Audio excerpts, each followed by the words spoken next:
It's been almost a year since Swatch launched their somewhat controversial Moonswatches, and after much persistence, I finally managed to pick up a Mission to the Moon, the closest thing in the collection to the original Speedmaster. What the f***? Hi last watchers, they say timing is everything. That couldn't be more true than when it comes to watch collecting. I picked up the Mission to the Moon a few weeks ago and was contemplating its review and whether I should pass it on to Mr. S when I started hearing rumours about a Moonswatch Moonshine. Well, I say rumours, but you would have to have been on the dark side of the moon to avoid the chatter around a gold themed Moonswatch. The internet was overrun with some pretty slick illustrations of what the latest Swatch release might look like. Some sites even went as far as releasing supposed renders of the actual watch. They all showcased a saturation of gold coloured cases or dials. Then on the 7th of March, Swatch launched an updated version of their Moon variant, and the gold, much like the bioceramic case, came in pretty light. The Moonshine is currently only available at one of 4 out of more than 100 Swatch stores: Milan, Zurich, Tokyo and London. And like its fellow Moonswatches, it's not available online. Not only that, but the watch will only be manufactured during a full moon, which is when Swatch will smelt their very own gold. If you thought getting one of the original Moonswatches was difficult, getting a Moonshine might be mission impossible.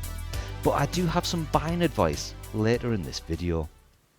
The Moonshine is not a replacement for the original Moonswatch Mission to the Moon. It's not even considered to be part of the collection, but confusingly it comes in similar packaging, albeit with a gold theme and a Moonshine certificate of authenticity. It shares the same grey case and black dial. Even the case back and battery cover are the same, as is the rather stiff and uncomfortable Velcro Lunar strap. For obvious reasons, I've not had hands-on with the new variant.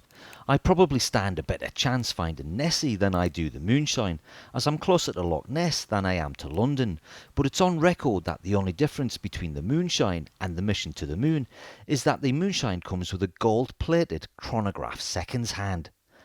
And that's it. Swatch will tell you that the gold is pretty special. It's the same gold that was used to produce the 2019 NASA-approved Speedmaster Professional Apollo 11 50th Anniversary Moonshine Gold.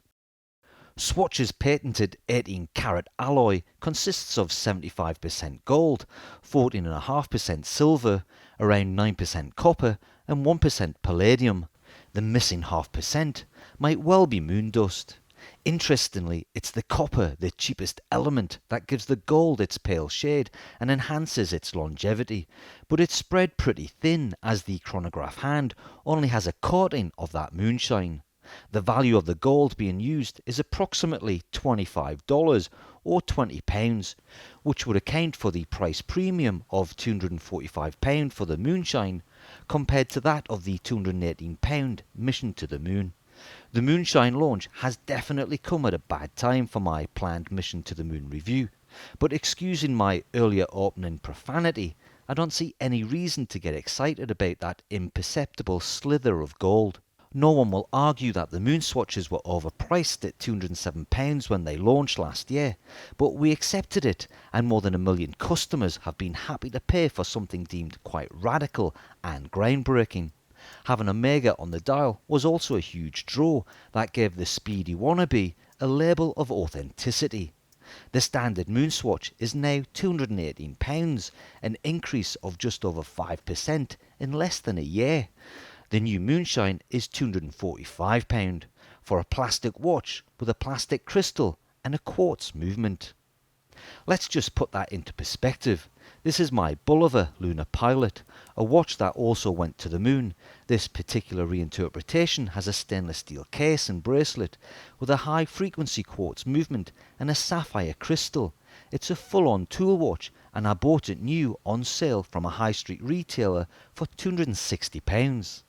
That's a bargain that, putting it mildly, makes the Moonswatch look way overpriced and a little bit silly.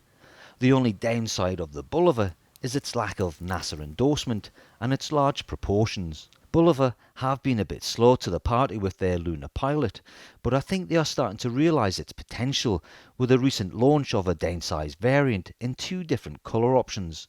I really hope they get round to releasing an automatic. Earlier I mentioned buying advice for the Moonshine, and it's all pretty transparent.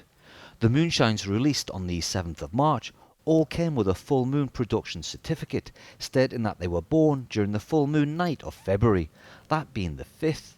Now both the February and March dates are important, as a quick look at the lunar calendar indicates that the watches produced during the full moon of February will launch during the next month's full moon.